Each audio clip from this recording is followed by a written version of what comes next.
Hey, Forge fans, it's the Forge Audio Network. I'm your host, Anthony Urciuoli, teeing up the 905 Derby 2022 edition between Forge FC, York United, taking place in Toronto at York Lions Stadium Friday night. York coming off a draw with Ottawa, 2-all, most recently. And here's what's interesting.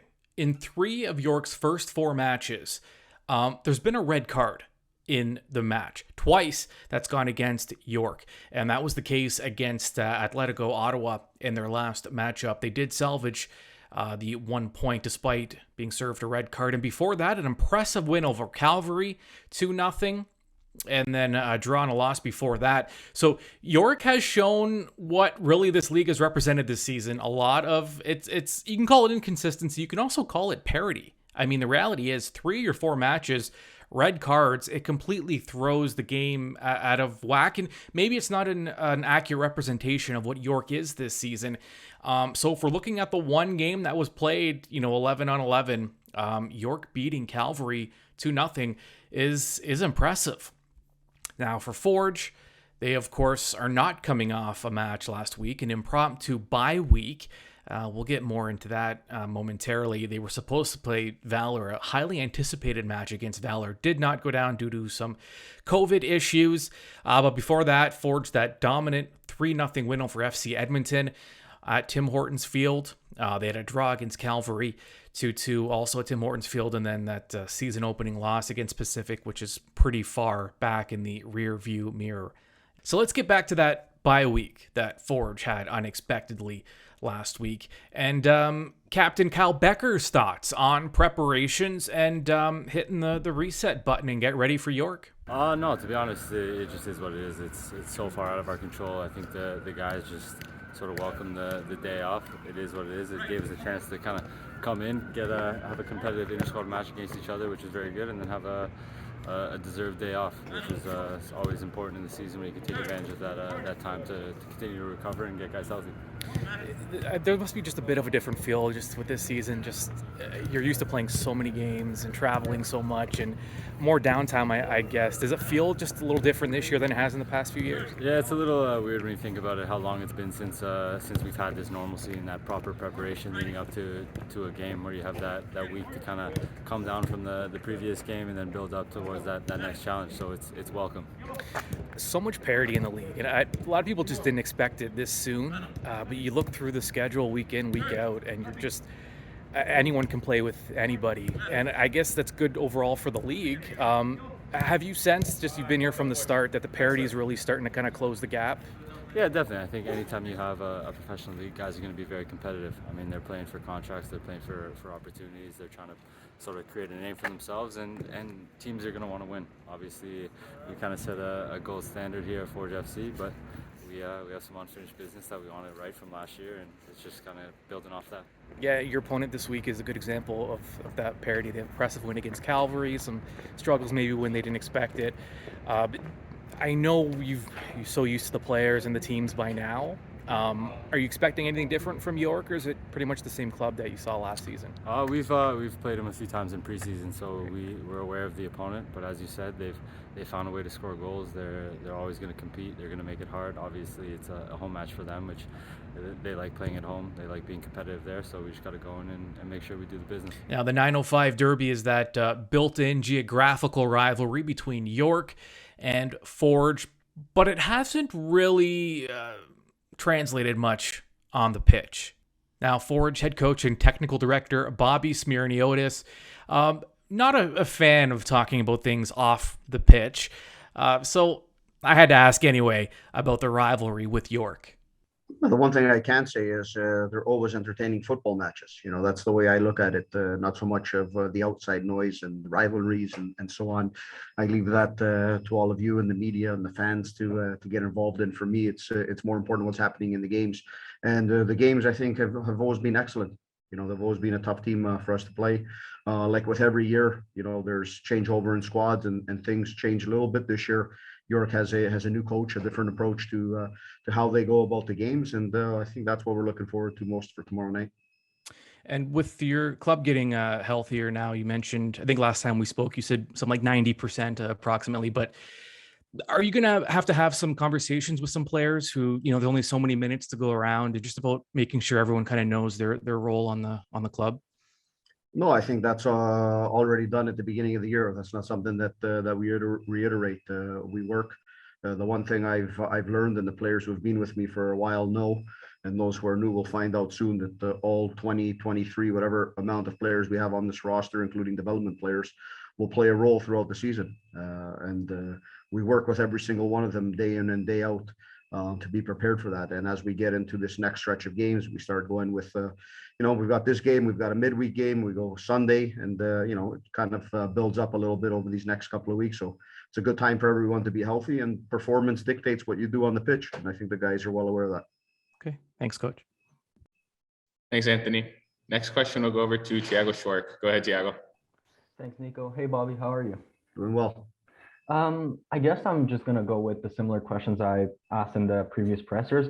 Regarding Brownie and Welshman, I just wanted to ask if they're going to feature tomorrow, or if there's going to be in the bench, or if there's still visa and injury issues with Brownie, as you said last time.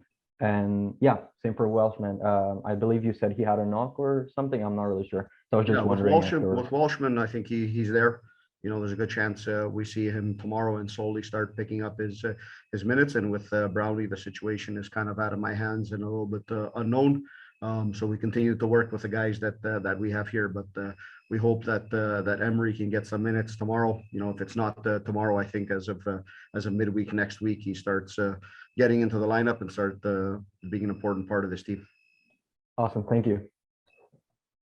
Thanks, Tiago. Next question will go to Mitchell Tierney. Go ahead, Mitch. Obviously a bit of an unexpected week off last week. What were the pros and cons of that, both in terms of, I know it's early in the season, so you wanted probably to stay in rhythm, but also, like you mentioned, getting more healthy and that opportunity to, take that week off? Yeah, it's been a good couple of weeks of training, coming up to that game that was postponed with Valor. I thought we had our best week of training, and the guys are ready to go. And like you mentioned, you want the rhythm early in the year. I don't like a lot of rest. We've been used to going quite often with games, and I think then makes this one a little bit more interesting. We've had time to work on a few different things that we want to work on, but I think the guys are prepared. Yes, they're ready. So energy shouldn't be an issue when we come out tomorrow night. But rhythm is an important thing early on in the year, and that's why I think we've seen results across the league the way they are. Teams trying to get into things a little bit and trying to get into their ways. And York have quite the attacking side they've built. One of those names certainly so far is De Rosario, who could tie Tristan Borges' record for most consecutive games with a goal. Does that give you a little extra, impetus to shut them down this weekend? Yeah, most importantly, it's of course we want to shut them down. What we always want to do is make sure that nothing goes into our goal, whether it's De Rosario, Ferrari, whoever else is on the field. I think for us the most important thing is that we implement our game plan and what we want to do in the match. They've shown that they're a dangerous team. They're a dangerous team in different facets of the way they attack with their wide play and counter-attacking play. And on the flip side, they've done a pretty good job on the defensive side of things. I know the results haven't been fully the way they've wanted, but it's not for a lack of defensive efforts. I think they're a well-balanced team both ways. Like I said in the past, I think the teams match up pretty well in the way they play, a little bit different this year. And that's the biggest thing we're looking forward to, is that challenge that they're bringing. They're a team that brings a lot of energy to the field. De Rosario is one of those guys that brings energy to their lineup, and we'll see how it goes tomorrow night. And you've matched up against Martin several times, on the Calvary touchline. What will this mean to play against them the first time as York head coach? Yeah, we actually played a couple of times in preseason, so we got those formalities out of the way. He's a great guy that I've had a good relationship just from knowing through the league. And it's his team. It's a little bit different than Cavalry, and he's working on that. So I think when the whistle blows, it's more about the 22 players on the pitch and not what me and Martin are doing. I think our job is mostly done. I'd like to say at that point, apart from tinkering with a few things. But taking all that stuff aside, 3 points is important for us tomorrow night. It's a road game. We want to be able to get on the positive side of where we are in the standings and work our way that way with having that game postponed last week. Now, Forge is getting healthier. If you listen to the first ever edition of Behind the Beard, my weekly chats with head coach Bobby Smirniotis, he mentioned that the club was around 90% healthy, which is it's big because it certainly didn't start out that way early in the season. They've kind of weathered the storm. Guys have played out of position. Some young guys have gotten some meaningful minutes. And I guess that's been the silver lining, is it's nice to get those guys in, and also the versatility's been tested, and it's not a bad thing to test early in the year. Of course, you don't want anyone injured or unhealthy, but that's just the reality of the sport. And so Forge now getting healthier. Now, one of those players who is called upon to show off some of his versatility in the midfield and even being called upon to step back and play some defense as well, Alex Ashinyote Janssen spoke about his club getting healthier. Like he's saying, we're starting to get some bodies back, and I think we've been needing that. That's been some games where we've had to make some adjustments, but I think we've been doing it well. Some players playing out of position, but I think we've handled it very well. And as you've seen during the games, I think we've been pretty comfortable in and on the ball. It's just been details why the results haven't gone our way every game, but I think we're working something good. Awesome. Thanks, Anthony. Next question will go over to Mitchell Tierney. Go ahead, Mitch. Yeah, a bit of an unexpected week off for you guys. What was that like, where you're all prepared for Valor, and then all of a sudden you've got to switch gears and obviously York this weekend?